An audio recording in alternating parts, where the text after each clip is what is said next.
Hi all, 10th ശേഷം നമ്മളെല്ലാവരും commerce choose ചെയ്ത കുട്ടികളാണ് അല്ലെ. കൊമേഴ്സിൽ ഏറ്റവും പ്രധാനപ്പെട്ട ഒരു സബ്ജക്റ്റ് ആണ് ബിസിനസ് സ്റ്റഡീസ്. ബിസിനസ് എന്താണെന്ന് നമ്മൾ ഇതിനു മുമ്പേ കേട്ടിട്ടുണ്ട് അല്ലെ. എന്താണ് ബിസിനസ് എന്ന് പറഞ്ഞാൽ? ബിസിനസ് എന്ന് പറഞ്ഞാൽ ഏറ്റവും ഷോർട്ടായിട്ട്, ഏറ്റവും സിമ്പിൾ ആയിട്ട്, any investment opportunity that can be aimed to achieve return in the form of profit. എന്താ? any investment opportunity that can be aimed to achieve return in the form of profit. അതായത് ലാഭം എന്ന രൂപത്തിൽ പ്രതിഫലം ലഭിക്കുന്ന ഏതൊരു നിക്ഷേപ അവസരങ്ങളെയും നമുക്ക് ബിസിനസ് എന്ന് വിളിക്കാം. അതായത് ലാഭം എന്ന രൂപത്തിൽ പ്രതിഫലം ലഭിക്കുന്ന ഏതൊരു നിക്ഷേപ അവസരങ്ങളെയും നമുക്ക് ബിസിനസ് എന്ന് വിളിക്കാം. Any investment opportunity that can be aimed to achieve return in the form of profit അല്ലെ. ഇതല്ലേ ബിസിനസ് എന്ന് പറഞ്ഞാൽ. ഇനി നമ്മുടെ +1 ബിസിനസ് സ്റ്റഡീസിൽ സെക്കൻഡ് ചാപ്റ്റർ ആയിട്ടുള്ള ഫോംസ് ഓഫ് ബിസിനസ് ഓർഗനൈസേഷൻ എന്ന ചാപ്റ്ററിൽ, അതായത് ബിസിനസ് സംഘടനകളുടെ വിവിധ രൂപങ്ങൾ എന്ന ചാപ്റ്ററിൽ നമ്മൾ പ്രധാനമായിട്ടും 5 ബിസിനസ് രൂപങ്ങളെ പറ്റിയിട്ടാണ് പരിചയപ്പെടുന്നത്. 5 ബിസിനസ് സ്ഥാപനങ്ങളെ പറ്റിയിട്ട്, അല്ലെങ്കിൽ 5 സംഘടനാ രൂപങ്ങളെ പറ്റിയിട്ടാണ് നമ്മൾ ഡിസ്കസ് ചെയ്യുന്നത്. ഒന്നാമത്തെ ബിസിനസ് രൂപമാണ് സോൾ പ്രൊപ്രൈറ്റർഷിപ്പ്. രണ്ടാമത്തെ ബിസിനസ് രൂപമാണ് ജോയിന്റ് ഹിന്ദു ഫാമിലി ബിസിനസ്. അതിന്റെ മറ്റൊരു പേരാണ് ഹിന്ദു അൺഡിവൈഡഡ് ഫാമിലി ബിസിനസ്. മൂന്നാമത്തെ സംഘടനാ രൂപമാണ് പാർട്ട്ണർഷിപ്പ് അഥവാ പങ്കാളിത്ത സ്ഥാപനം. നാലാമത്തെ ബിസിനസ് രൂപമാണ് കോഓപ്പറേറ്റീവ് സൊസൈറ്റി, സഹകരണ സംഘങ്ങൾ. അഞ്ചാമത്തെ ബിസിനസ് രൂപമാണ് ജോയിന്റ് സ്റ്റോക്ക് കമ്പനി. ഇങ്ങനെ നമ്മുടെ സെക്കൻഡ് ചാപ്റ്റർ ആയിട്ടുള്ള ഫോംസ് ഓഫ് ബിസിനസ് ഓർഗനൈസേഷനിൽ ഏറ്റവും പ്രധാനപ്പെട്ട ചാപ്റ്റർ ആയിട്ടുള്ള ഫോംസ് ഓഫ് ബിസിനസ് ഓർഗനൈസേഷനിൽ 5 സംഘടനാ രൂപങ്ങളെ പറ്റിയിട്ടാണ് നമ്മൾ ഡിസ്കസ് ചെയ്യുന്നത്. ഇത് വൈഡായിട്ട് നമുക്ക് പഠിച്ചിരിക്കേണ്ട ഒരു ചാപ്റ്ററാണ്. കാരണം ഇത് പരീക്ഷ എഴുതുക എന്നതിന് മാത്രമല്ല, നമുക്ക് ഭാവിയിലും കൂടി ആവശ്യമുള്ള ഒരു ചാപ്റ്ററാണ് forms of business organisation, business സംഘടനകളുടെ വിവിധ രൂപങ്ങൾ എന്ന ചാപ്റ്റർ. ഓക്കെ, അപ്പൊ ഈ സോൾ പ്രൊപ്രൈറ്റർഷിപ്പ് എന്ന ഫസ്റ്റ് ടേമിൽ, അതായത് ഫസ്റ്റ് ആയിട്ട് നമുക്ക് പഠിക്കാനുള്ളത് സോൾ പ്രൊപ്രൈറ്റർഷിപ്പ് എന്ന ടോപ്പിക്കാണ്. സോൾ പ്രൊപ്രൈറ്റർഷിപ്പ് എന്ന് പറഞ്ഞു കഴിഞ്ഞാൽ അതിന്റെ മലയാളമാണ് ഏകാംഗ വ്യാപാരം. എന്താണ് സോൾ പ്രൊപ്രൈറ്റർഷിപ്പ്? ഈ ചാപ്റ്ററിൽ ഫസ്റ്റ് ആയിട്ട് നമ്മൾ പഠിക്കുന്നത് സോൾ പ്രൊപ്രൈറ്റർഷിപ്പ്. അതുമായി ബന്ധപ്പെട്ട് നമ്മൾ എന്തൊക്കെ പഠിക്കുന്നു എന്ന് ചോദിച്ചു കഴിഞ്ഞാൽ, സോൾ പ്രൊപ്രൈറ്റർഷിപ്പിന്റെ മീനിങ് പഠിക്കാണ്ട്, സോൾ പ്രൊപ്രൈറ്റർഷിപ്പിന്റെ ഫീച്ചേഴ്സ് പഠിക്കാണ്ട്, സോൾ പ്രൊപ്രൈറ്റർഷിപ്പിന്റെ മെറിറ്റ്, ഡിമെറിറ്റ്. അത് കഴിഞ്ഞ് രണ്ടാമത്തെ ജോയിന്റ് ഹിന്ദു ഫാമിലി ബിസിനസിന്റെ meaning, advantages, disadvantages. Next topic വരുന്നത് പാർട്ട്ണർഷിപ്പ്. എന്താണ് പാർട്ട്ണർഷിപ്പ്? ഏറ്റവും വൈഡ് ആയിട്ടുള്ള ടോപ്പിക്കാണ് പാർട്ട്ണർഷിപ്പ് എന്നാണ് ഏറ്റവും കൂടുതൽ മാർക്കിന് ഈ ടോപ്പിക്ക് നിന്ന് വരാറുള്ളത്. അപ്പൊ പാർട്ട്ണർഷിപ്പിൽ നമ്മൾ എന്തൊക്കെ ഡിസ്കസ് ചെയ്യുന്നു ചോദിച്ചാൽ, പാർട്ട്ണർഷിപ്പിന്റെ മീനിങ് പഠിക്കാനുണ്ട്, ഫീച്ചേഴ്സ് പഠിക്കാനുണ്ട്, മെറിറ്റ് പഠിക്കാനുണ്ട്, ഡിമെറിറ്റ്സ് പഠിക്കാനുണ്ട്, ഇമ്പോർട്ടൻസ് പഠിക്കാനുണ്ട്, types of partners, partnership deed എന്താണെന്ന് പഠിക്കും, പാർട്ട്ണർഷിപ്പ് ഡീഡിന്റെ കണ്ടന്റ് എന്തൊക്കെയാണെന്ന് ചർച്ച ചെയ്യുന്നു. നെക്സ്റ്റ് ടോപ്പിക്കാണ് കോഓപ്പറേറ്റീവ് സൊസൈറ്റി എന്ന് പറഞ്ഞാൽ നമുക്കറിയാം സഹകരണ സംഘങ്ങളുടെ മീനിങ്, കോഓപ്പറേറ്റീവ് സൊസൈറ്റിയുടെ മീനിങ് ഡിസ്കസ് ചെയ്യുന്നു, കോഓപ്പറേറ്റീവ് സൊസൈറ്റിയുടെ ഫീച്ചേഴ്സ് ഡിസ്കസ് ചെയ്യുന്നു, കോഓപ്പറേറ്റീവ് സൊസൈറ്റിയുടെ അഡ്വാൻറ്റേജസ് എന്താണ് പഠിക്കാനുള്ളത്, കോഓപ്പറേറ്റീവ് സൊസൈറ്റിയുടെ ഡിമെറിറ്റ്സ് എന്തൊക്കെയാണ് പഠിക്കാനുള്ളത്, ടൈപ്സ് ഓഫ് കോഓപ്പറേറ്റീവ് സൊസൈറ്റി ഏതൊക്കെയാണെന്ന് നമ്മൾ പഠിക്കും അല്ലേ. അത് കഴിഞ്ഞാൽ ജോയിന്റ് സ്റ്റോക്ക് കമ്പനിയുടെ മീനിങ് ഡിസ്കസ് ചെയ്യും, ജോയിന്റ് സ്റ്റോക്ക് കമ്പനിയുടെ ഫീച്ചേഴ്സ് ഡിസ്കസ് ചെയ്യാണ്ട്, മെറിറ്റ്, ഡിമെറിറ്റ്സ്. പിന്നെ പഠിക്കാനുള്ളത് difference between private company and public company. ഇത്രയാണ് ഈ സെക്കൻഡ് ചാപ്റ്ററിൽ നമുക്ക് ഡിസ്കസ് ചെയ്യാനുള്ളത്, മീൻസ് പഠിക്കാനുള്ളത്. കണ്ടന്റ് ബേസ് നോക്കുമ്പോൾ ഇത്രയാണ് നമുക്ക് പഠിക്കാനുള്ളത്. ഇതിലെ പ്രധാനപ്പെട്ട 5 ടോപ്പിക്കുകളായ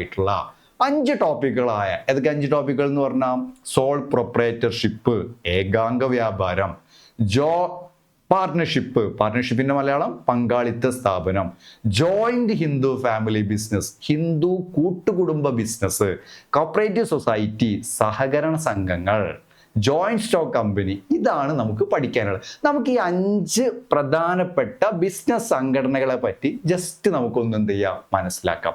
ഈ 5 എണ്ണം നമ്മളൊന്ന് പഠിക്കാനുള്ള ഒരു ശ്രമം നടത്തണം. ഓക്കെ, അല്ലെ? ഫസ്റ്റ് ആയിട്ട് നമ്മൾ പഠിക്കാൻ പോകുന്നത് എന്താണ് സോൾ പ്രൊപ്രൈറ്റർഷിപ്പ് എന്ന് പറഞ്ഞാൽ. സോൾ പ്രൊപ്രൈറ്റർഷിപ്പിന്റെ മലയാളമാണ് ഏകാംഗ വ്യാപാരം. എന്താണ് ഏകാംഗ വ്യാപാരം എന്ന് ചോദിച്ചാൽ ഏറ്റവും ഷോർട്ടായിട്ട്, ഏറ്റവും സിമ്പിളായിട്ട് നമ്മൾ പറഞ്ഞാൽ A business concern owned and managed by a single person is known as sole proprietorship. A business concern owned and managed by a single person is known as sole proprietorship. അതായത് ഒരൊറ്റ വ്യക്തിയുടെ ഉടമസ്ഥതയിലും നിയന്ത്രണത്തിലും നടത്തുന്ന ബിസിനസ് സ്ഥാപനത്തെ വിളിക്കുന്ന പേരാണ് sole proprietorship. ഒരാൾ ഒറ്റയ്ക്ക് തനിക്ക് വേണ്ടി നടത്തുന്ന ബിസിനസ് എന്നാണ് സോൾ പ്രൊപ്രൈറ്റർഷിപ്പിന്റെ മീനിങ്. എല്ലാ നഷ്ടവും സഹിച്ച് അല്ലെങ്കിൽ സ്ഥാപനത്തിലുണ്ടാകുന്ന ലാഭം മുഴുവനും അയാൾക്ക് എടുക്കാം, അല്ലെ? അപ്പോൾ ഒരാൾ ഒറ്റയ്ക്ക് തനിക്ക് വേണ്ടി നടത്തുന്ന ബിസിനസ് എന്നാണ് സോൾ പ്രൊപ്രൈറ്റർഷിപ്പ് കൊണ്ട് അർത്ഥമാക്കുന്നത്. നമ്മുടെ കണ്ടന്റ് ടെക്സ്റ്റിൽ ഇതുമായി ബന്ധപ്പെട്ടിട്ട് എന്തൊക്കെ കാര്യങ്ങൾ പഠിക്കാണ്ടെന്ന് ചോദിച്ചാൽ സോൾ പ്രൊപ്രൈറ്റർഷിപ്പിന്റെ ഫീച്ചേഴ്സ് പഠിക്കാണ്ട്, മെറിറ്റ് പഠിക്കാണ്ട്, ഡിമെറിറ്റ്സ് പഠിക്കാണ്ട്. നമ്മൾ ഈ 5 ബിസിനസ് സംഘടനകളെ പറ്റിയിട്ട് മാത്രമേ നമ്മൾ എന്ത് ചെയ്യുന്നുള്ളൂ, ചർച്ച ചെയ്യുന്നുള്ളൂ. ഓക്കെ ആണോ? അപ്പൊ എന്താ സോൾ പ്രൊപ്രൈറ്റർഷിപ്പ് പഠിച്ചോ? A business concern owned and managed by a single person is known as sole proprietorship. ഇങ്ങനെ ഒരാൾ ഒറ്റയ്ക്ക് ഒരു ബിസിനസ് നടത്തുന്നുവെങ്കിൽ ആ ബിസിനസ് സ്ഥാപനത്തെ വിളിക്കുന്ന പേരാണ് സോൾ പ്രൊപ്രൈറ്റർഷിപ്പ്. ആ നടത്തുന്ന വ്യക്തിയെ വിളിക്കുന്ന പേരാണ് സോൾ പ്രൊപ്രൈറ്റർ. ഓക്കെ ആണോ? അപ്പൊ മനസ്സിലായോ എന്താ സോൾ പ്രൊപ്രൈറ്റർഷിപ്പ് എന്ന് പഠിച്ചോ? ഓക്കെ, നമ്മൾ എഴുതി നോക്കൂ. A business concern owned and, അല്ലെ? A business concern owned and managed by a single person is known as sole proprietorship. പഠിച്ചോ? A business concern owned and managed by a single person is known as sole proprietorship. അല്ലെ? ഒരാളുടെ കഴിവ് ഉപയോഗിച്ച്, അയാളുടെ skill ഉപയോഗിച്ച് അയാൾ business നടത്തുന്നു. ഇത്തരം ബിസിനസ്സിനെ വിളിക്കുന്ന പേരാണ് സോൾ പ്രൊപ്രൈറ്റർഷിപ്പ്. ഇവിടെ നോക്കൂ, നമ്മുടെ പിക്ചേഴ്സ് നോക്കൂ, അല്ലെ? ഈ ഒരാൾ ഒറ്റയ്ക്ക് ഇയാളാണ് കച്ചവടക്കാരൻ, സോൾ പ്രൊപ്രൈറ്റർ ആണിത്. സോൾ പ്രൊപ്രൈറ്റർ ഇയാളാണ് ഈ ബിസിനസ് സ്ഥാപനം നോക്കി നടത്തുന്നത്. മാർക്കറ്റിൽ പോയിട്ട് സാധനങ്ങൾ വാങ്ങിക്കുന്നത് ഇയാളാണ്. കസ്റ്റമർ വന്നു കഴിഞ്ഞാൽ കസ്റ്റമർക്ക് സാധനങ്ങൾ കൊടുക്കുന്നത് ഇയാളാണ്. കണക്കുകൾ എഴുതി വെക്കുന്നത് ഇയാളാണ്. ഇങ്ങനെ ബിസിനസ്സുമായി ബന്ധപ്പെട്ട എല്ലാ പ്രവൃത്തിയും ചെയ്യുന്നത് ആരാണ്? ആ ഒരാളാണ്. ഇത്തരം ബിസിനസ്സിനെ വിളിക്കുന്ന പേരാണ് സോൾ പ്രൊപ്രൈറ്റർഷിപ്പ്. മനസ്സിലായോ? A business concern owned and managed by a single person is known as sole proprietorship. Okay, അപ്പൊ 5 ബിസിനസ് സ്ഥാപനങ്ങളെ പറ്റിയിട്ട് അല്ലെങ്കിൽ 5 സംഘടനാ രൂപങ്ങളെ പറ്റിയിട്ടാണ് നമുക്ക് പഠിക്കാനുള്ളതെന്ന് പറഞ്ഞു. അതിലൊന്ന് നമ്മൾ പഠിച്ചു കഴിഞ്ഞു, ഏകാംഗ വ്യാപാരം, ഒരാൾ ഒറ്റയ്ക്ക് തനിക്ക് വേണ്ടി നടത്തുന്ന ബിസിനസ്. ഇനി രണ്ടാമത്തെ ബിസിനസ് രൂപമാണ് ജോയിന്റ് ഹിന്ദു ഫാമിലി ബിസിനസ് അഥവാ ജോയിന്റ് ഹിന്ദു ഫാമിലി ബിസിനസ് അഥവാ ഹിന്ദു അൺഡിവൈഡഡ് ഫാമിലി ബിസിനസ്. ഇതിന്റെ മലയാളമാണ് ഹിന്ദു കൂട്ടുകുടുംബ ബിസിനസ്. എന്താ മലയാളം? ഹിന്ദു കൂട്ടുകുടുംബ ബിസിനസ്. എന്താണ് ഹിന്ദു കൂട്ടുകുടുംബ ബിസിനസ് എന്ന് ചോദിച്ചു കഴിഞ്ഞാൽ നമുക്ക് ഇങ്ങനെ പറയാം, ഇന്ത്യയിൽ മാത്രം കാണപ്പെട്ടിരുന്ന ഒരു ബിസിനസ് രൂപമാണ് ഹിന്ദു കൂട്ടുകുടുംബ ബിസിനസ്. നിലവിൽ ഇത്തരം ബിസിനസ് ഇല്ല, അല്ലെ?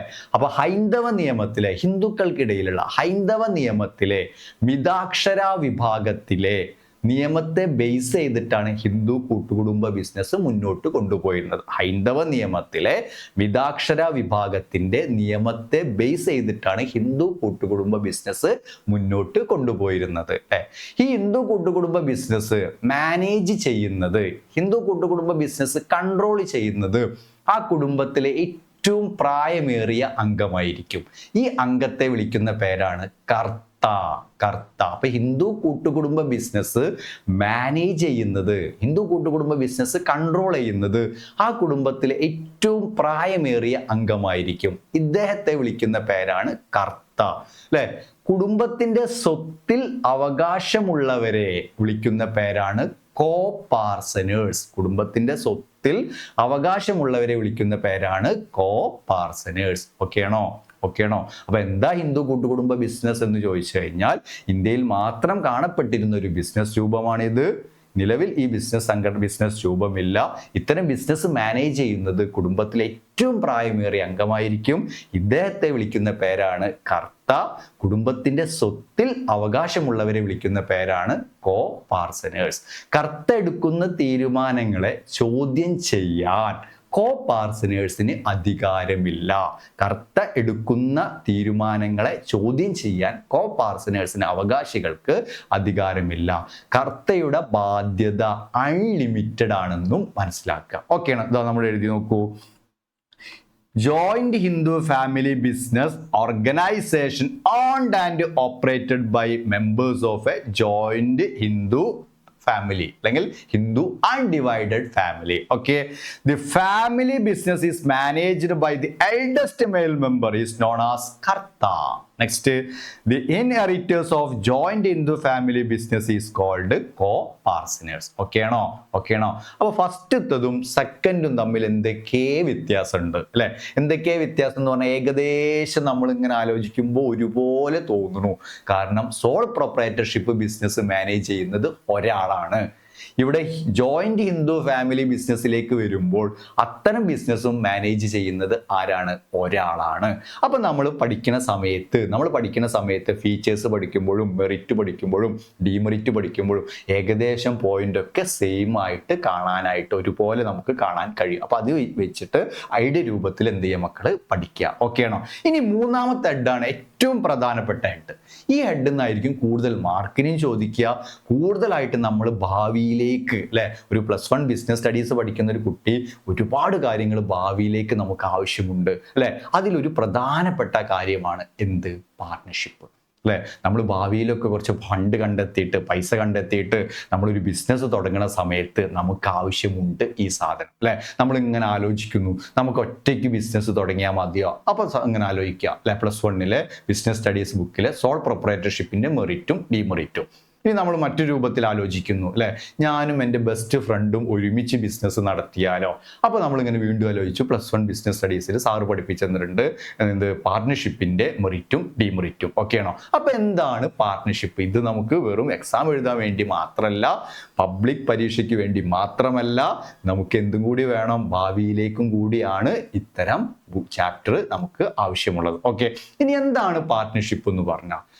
പാർട്ട്ണർഷിപ്പ് എന്ന് പറഞ്ഞു കഴിഞ്ഞാൽ നമ്മൾ മനസ്സിലാക്കേണ്ടത് a business combine their skill അല്ലെ, 2 or more പേഴ്സൺ അല്ലെ, combine their skill, experience, capital to carry on a business. അതായത് 2 or അതിലധികമോ വ്യക്തികൾ, 2 or more പേഴ്സൺ, 2 or അതിലധികമോ വ്യക്തികൾ അവരുടെ ക്യാഷ് ഉപയോഗിച്ച്, ക്യാപിറ്റൽ ഉപയോഗിച്ച്, സ്കിൽ ഉപയോഗിച്ച്, എക്സ്പീരിയൻസ് ഉപയോഗിച്ച് നടത്തുന്ന സംഘടനാ രൂപത്തെ അല്ലെങ്കിൽ ബിസിനസ് രൂപത്തെ വിളിക്കുന്ന പേരാണ് പാർട്ട്ണർഷിപ്പ്. 2 or അതിലധികമോ വ്യക്തികൾ അവരുടെ കയ്യിലുള്ള ക്യാഷ് ഉപയോഗിച്ച് അഥവാ ക്യാപിറ്റൽ ഉപയോഗിച്ച്, അവരുടെ സ്കിൽ ഉപയോഗിച്ച്, എക്സ്പീരിയൻസ് ഉപയോഗിച്ച് നടത്തുന്ന ബിസിനസ് രൂപത്തെ വിളിക്കുന്ന പേരാണ് പാർട്ട്ണർഷിപ്പ്. അപ്പോൾ ഒരു പാർട്ട്ണർഷിപ്പ് സ്ഥാപനം തുടങ്ങണമെങ്കിൽ മിനിമം 2 പേര് അല്ലെ. ഒരു ബാങ്കിങ് സ്ഥാപനമാണ് തുടങ്ങുന്നതെങ്കിൽ പരമാവധി 10 പേരേ പാടുള്ളൂ. മറ്റു സ്ഥാപനങ്ങളാണെങ്കിൽ 20 പേരേ പാടുള്ളൂ. അപ്പോൾ പാർട്ട്ണർഷിപ്പ് ഫേം എന്ന് ചോദിച്ചാൽ ഏറ്റവും ഷോർട്ടായിട്ട് നമ്മൾ മനസ്സിലാക്കേണ്ടത് ലാഭം നേടുക എന്ന ലക്ഷ്യത്തോട് കൂടിയിട്ട് 2 or അതിലധികമോ വ്യക്തികൾ ചേർന്ന് രൂപീകരിക്കുന്ന സ്ഥാപനത്തെ വിളിക്കുന്ന പേരാണ് പാർട്ട്ണർഷിപ്പ്. ഇംഗ്ലീഷ് പറഞ്ഞാൽ 2 or more person combine their skill, experience, capital to carry on a business. ഓക്കെയാണോ? ഇനി പാർട്ട്ണർഷിപ്പ് ഫേമിൽ 5 പേരാണ് സ്ഥാപനം നടത്തുന്നത് എങ്കിൽ ഈ 5 പേരെയും കൂടി നമ്മൾ ഒരുമിച്ച് വിളിക്കുന്ന പേരാണ് ഫേം. ഇതിൽ ഓരോരുത്തരെ നമ്മൾ സെപ്പറേറ്റ് ആയിട്ട് വിളിക്കുന്ന പേരാണ് പാർട്ട്നേഴ്സ്. ഓക്കെയാണോ? അപ്പൊ എന്താ പാർട്ട്ണർഷിപ്പ് എന്ന് പറഞ്ഞാൽ ലാഭം നേടുക എന്ന ഉദ്ദേശത്തോടു കൂടി 2 or അതിലധികമോ വ്യക്തികൾ ചേർന്ന് രൂപീകരിക്കുന്ന സ്ഥാപനമാണ് പാർട്ട്ണർഷിപ്പ്. ഓക്കെയാണോ? നോക്കൂ, പാർട്ട്ണർഷിപ്പ് അല്ലെ, partnership business 2 or more person combine their skill, experience and capital to carry on a business. അങ്ങനെയാണ് partnership business two or more person combine their skill, experience, capital to carry on a business. ഇനി partnership act 1932 partnership വകുപ്പിൽ section 4 പ്രകാരം പാർട്ണർഷിപ്പിനൊരു definition ഉണ്ട്. 1932 partnership act section 4 പാർട്ണർഷിപ്പിനൊരു definition നൽകിയിട്ടുണ്ട്. എന്താണ് ആ definition എന്ന് ചോദിച്ചാൽ, എന്താണ് ആ ബുക്കിൽ പറഞ്ഞ ഡെഫിനിഷൻ എന്ന് ചോദിച്ചാൽ, എല്ലാവർക്കും വേണ്ടി എല്ലാവരും നടത്തുന്ന അല്ലെങ്കിൽ എല്ലാവർക്കും വേണ്ടി ആരെങ്കിലും നടത്തുന്ന ലാഭം പങ്കുവെക്കാമെന്ന ഉദ്ദേശത്തോടു കൂടി നടത്തുക. അതായത് നോക്കൂ, A partnership is defined by section 4 of the Partnership Act 1932. 1932 section 4 വകുപ്പ് 4 പാർട്ണർഷിപ്പിന് നൽകിയിരിക്കുന്ന ഡെഫിനിഷനാണ് എല്ലാവർക്കും വേണ്ടി എല്ലാവരും നടത്തുന്ന അല്ലെങ്കിൽ എല്ലാവർക്കും വേണ്ടി ഒരാൾ നടത്തുന്ന ലാഭം പരസ്പരം പങ്കുവെക്കാമെന്ന് യോജിച്ച് തീരുമാനിച്ചവർ തമ്മിൽ നടത്തുന്ന ബിസിനസ് എന്നാണ് പാർട്ണർഷിപ്പ്. നോക്കൂ, the relation between person who have agreed to share profit of a business carried on by all or any of them acting for. അത് 1932 പാർട്ണർഷിപ്പ് ആക്ടിലെ സെക്ഷൻ 4 പ്രകാരമുള്ള ഡെഫിനിഷനാണ്. അപ്പോൾ നമ്മൾ എന്താണ് പാർട്ണർഷിപ്പ് എന്ന് ചോദിച്ചാൽ, രണ്ടോ അതിലധികമോ വ്യക്തികൾ അവരുടെ കയ്യിലുള്ള ക്യാപിറ്റൽ ഉപയോഗിച്ച്, അവരുടെ സ്കിൽ ഉപയോഗിച്ച്, ക്യാപിറ്റൽ ഉപയോഗിച്ച്, സ്കിൽ ഉപയോഗിച്ച്, എക്സ്പീരിയൻസ് ഉപയോഗിച്ച് നടത്തുന്ന ബിസിനസ്സിനെ വിളിക്കുന്ന പേരാണ് പാർട്ണർഷിപ്പ്. ഓക്കെ ആണോ? ഈ ടോപ്പിക്കിൽ പാർട്ണർഷിപ്പുമായി ബന്ധപ്പെട്ട് നമ്മൾ +1 ബിസിനസ് സ്റ്റഡീസിൽ ഒരുപാട് കണ്ടന്റ് നമുക്ക് പഠിക്കാനുണ്ട്. അതൊക്കെ നമ്മുടെ ഭാവിയിലേക്കും കൂടി വേണ്ടതാണ്. ഇപ്പോൾ ബെസ്റ്റ് എക്സാമ്പിൾ, പാർട്ണർഷിപ്പിലെ പ്രധാനപ്പെട്ട ഒരു ടോപ്പിക്കാണ് പാർട്ണർഷിപ്പ് ഡീഡ്. എന്താണ് പാർട്ണർഷിപ്പ് ഡീഡ് എന്ന് പറഞ്ഞാൽ? പങ്കാളിത്ത കരാർ എന്ന് പറഞ്ഞാൽ എന്താണ്? അതായത് ഈ പങ്കാളികൾ തമ്മിൽ ഭാവിയിലൊക്കെ തർക്കമുണ്ടാവാനുള്ള സാധ്യത വളരെ കൂടുതലാണ്, അല്ലേ? അപ്പോൾ ഭാവിയിൽ തർക്കമുണ്ടാകാതിരിക്കാൻ പങ്കാളികൾ എഴുതി തയ്യാറാക്കുന്ന എഗ്രിമെന്റിനെ വിളിക്കുന്ന പേരാണ് പാർട്ണർഷിപ്പ് ഡീഡ്. അതായത് ഭാവിയിൽ പങ്കാളികൾ തമ്മിൽ തർക്കമുണ്ടാകാതിരിക്കാൻ എഴുതി തയ്യാറാക്കുന്ന കരാറിനെ വിളിക്കുന്ന പേരാണ് പാർട്ണർഷിപ്പ് ഡീഡ്, അല്ലേ? മനുഷ്യന്റെ സ്വഭാവത്തിൽ മാറ്റം വരും, അല്ലേ? മനുഷ്യന്റെ ഒപ്പീനിയനിലൊക്കെ മാറ്റം വരുന്ന സമയത്ത് പങ്കാളികൾ തമ്മിൽ എന്തുണ്ടായിരിക്കും? തർക്കം ഉണ്ടാവും. അപ്പൊ തർക്കം പരിഹരിക്കാൻ വേണ്ടിയിട്ട് ഓൾറെഡി എഴുതി തയ്യാറാക്കുന്ന എഗ്രിമെന്റിനെ വിളിക്കുന്ന പേരാണ് പാർട്ണർഷിപ്പ് ഡീഡ്. ഓക്കെ ആണോ? ആ പാർട്ണർഷിപ്പിൽ പാർട്ണർഷിപ്പ് ഡീഡിൽ എന്തൊക്കെയാണ് എഴുതി വെക്കേണ്ടത് എന്നൊക്കെ പരീക്ഷയ്ക്ക് ചോദിക്കാറുണ്ട്. ഓക്കെ. അപ്പൊ എന്താ പാർട്ണർഷിപ്പ് എന്ന് ചോദിച്ചാൽ ഏറ്റവും ഷോർട്ടായിട്ട് രണ്ടോ അതിലധികമോ വ്യക്തികൾ അവരുടെ ക്യാപിറ്റൽ ഉപയോഗിച്ച്, സ്കിൽ ഉപയോഗിച്ച്, എക്സ്പീരിയൻസ് ഉപയോഗിച്ച് നടത്തുന്ന ബിസിനസ് സ്ഥാപനത്തെ വിളിക്കുന്ന പേരാണ് പാർട്ണർഷിപ്പ്. ഓക്കെ, നോക്കൂ, ഇതാണ് നമ്മുടെ പാർട്ണർഷിപ്പ് ഡീഡ്. ഇതാ കണ്ട, ഇതിനെ നമ്മൾ വിളിക്കുന്ന പേരാണ് പാർട്ണർഷിപ്പ് ഡീഡ്. എന്താ വിളിക്കുക? നമ്മൾ വിളിക്കുന്ന പേരാണ് പാർട്ണർഷിപ്പ് ഡീഡ്. അപ്പൊ എന്താ പാർട്ണർഷിപ്പ്? രണ്ടുപേര് പരസ്പരം അറ്റ്മോസ്റ്റ് ഗുഡ് ഫെയ്ത്ത്, പത്തമമായ വിശ്വാസത്തോട് കൂടിയിട്ട് രണ്ടുപേരും ഒരു സ്ഥാപനം തുടങ്ങും, അല്ലേ?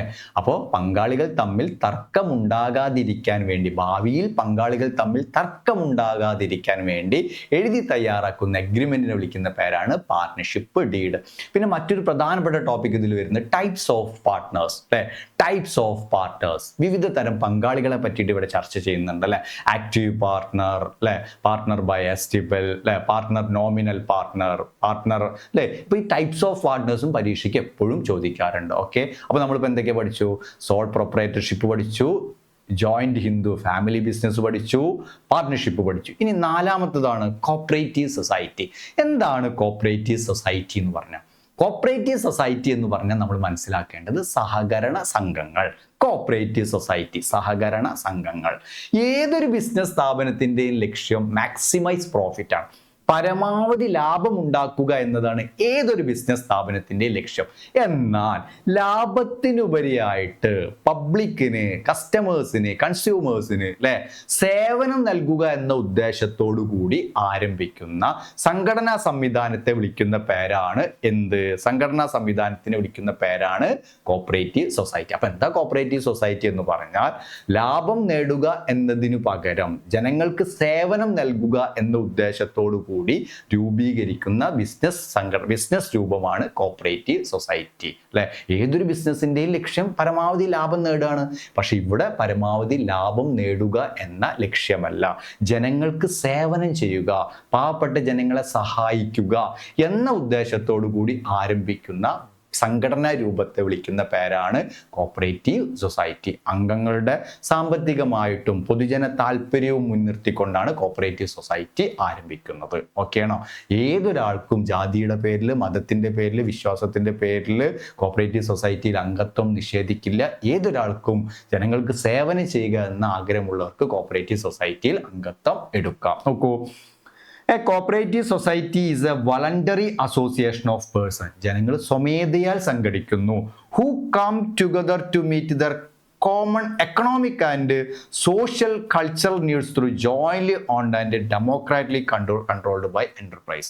അപ്പോൾ കോപ്പറേറ്റീവ് സൊസൈറ്റി എന്താണെന്ന് ചോദിച്ചാൽ ലാഭം നേടുക എന്നതിനുപരി പബ്ലിക്കിന് സേവനം നൽകുക എന്ന ഉദ്ദേശത്തോടു കൂടി ആരംഭിക്കുന്ന സംഘടനാ സംവിധാനത്തെ വിളിക്കുന്ന പേരാണ് cooperative society. Next, joint stock company.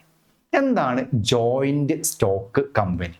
Joint stock company എന്ന് പറഞ്ഞാൽ ലാഭം നേടുക എന്ന ഉദ്ദേശത്തോടു കൂടി അനേകമാർ, അതായത് ജോയിന്റ് സ്റ്റോക്ക് കമ്പനി എന്ന് പറഞ്ഞാൽ ഏറ്റവും ഷോർട്ടായിട്ട് അല്പം ചിലർ ചേർന്ന് ഒരുപാട് ആളുകളിലൂടെ ഷെയർ വഴി ഫണ്ട് കണ്ടെത്തി ആരംഭിക്കുന്ന സ്ഥാപനത്തെ വിളിക്കുന്ന പേരാണ് ജോയിന്റ് സ്റ്റോക്ക് കമ്പനി. അതായത് ലാഭം നേടുക എന്ന ഉദ്ദേശത്തോടു കൂടി കുറച്ചു പേർ ചേർന്ന് ഒരു സ്ഥാപനം രൂപീകരിക്കുന്നു.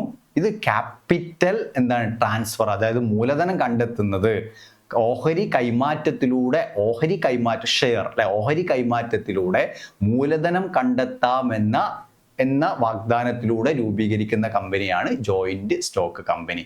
അപ്പൊ എന്താ ജോയിന്റ് സ്റ്റോക്ക് കമ്പനി എന്ന് പറഞ്ഞാൽ ഏറ്റവും ഷോർട്ടായിട്ട് അല്പം ചിലർ ചേർന്ന് ഒരുപാട് ആളുകളിലൂടെ ഷെയർ വഴി ഫണ്ട് കണ്ടെത്തി ആരംഭിക്കുന്ന സ്ഥാപനത്തെ വിളിക്കുന്ന പേരാണ് ജോയിന്റ് സ്റ്റോക്ക് കമ്പനി. അല്ലെ, 2 പേരോ 3 പേരോ ചേർന്നിട്ട് ഒരു കമ്പനി രൂപീകരിക്കുന്നു. ഈ കമ്പനിയുടെ ലക്ഷ്യം ലാഭം നേടുക എന്നത് തന്നെയാണ്. അല്ലെ, ക്യാപിറ്റൽ കണ്ടെത്തുന്നത് എങ്ങനെയാണ്? കൈമാറ്റം ചെയ്യാവുന്ന ഷെയറിലൂടെ ക്യാപിറ്റൽ കണ്ടെത്തി തുടങ്ങുന്ന കമ്പനിയെ വിളിക്കുന്ന പേരാണ് ജോയിന്റ് സ്റ്റോക്ക് കമ്പനി. എങ്ങനെ എഴുതി? A joint stock company is A voluntary association of A individual for profits having its capital divided into transferable shares, the ownership of which is condition of membership. അല്ലേ, അപ്പൊ എന്താ joint stock company എന്ന് പറഞ്ഞാൽ ലാഭം നേടുക എന്ന ഉദ്ദേശത്തോടു കൂടിയിട്ട് അല്പം ചിലർ ചേർന്ന് രൂപീകരിക്കുന്നു. ഇവിടെ ക്യാപിറ്റൽ കണ്ടെത്തുന്നത് ഷെയറിലൂടെയാണ്, ഓഹരിയിലൂടെയാണ്. അപ്പോൾ കൈമാറ്റം ചെയ്യാൻ കഴിയുന്ന ഓഹരിയിലൂടെ ക്യാപിറ്റൽ കണ്ടെത്തിയിട്ട് ആരംഭിക്കുന്ന സ്ഥാപനത്തെ വിളിക്കുന്ന പേരാണ് ജോയിന്റ് സ്റ്റോക്ക് കമ്പനി. മറ്റൊരു രൂപത്തിൽ പറഞ്ഞാൽ അല്പം ചിലർ ചേർന്ന് ഒരുപാട് ആളുകളിലൂടെ ഷെയർ വഴി ഫണ്ട് കണ്ടെത്തി ആരംഭിക്കുന്ന സ്ഥാപനത്തെ വിളിക്കുന്ന പേരാണ് ജോയിന്റ് സ്റ്റോക്ക് കമ്പനി. അപ്പോൾ നമ്മുടെ സെക്കൻഡ് ചാപ്റ്റർ ആയിട്ടുള്ള ഫോംസ് ഓഫ് ബിസിനസ് ഓർഗനൈസേഷൻ എന്ന ഈ ചാപ്റ്ററിൽ പ്രധാനമായും 5 ബിസിനസ് രൂപങ്ങളെ പറ്റിയിട്ടാണ് ഡിസ്കസ് ചെയ്യുന്നത്.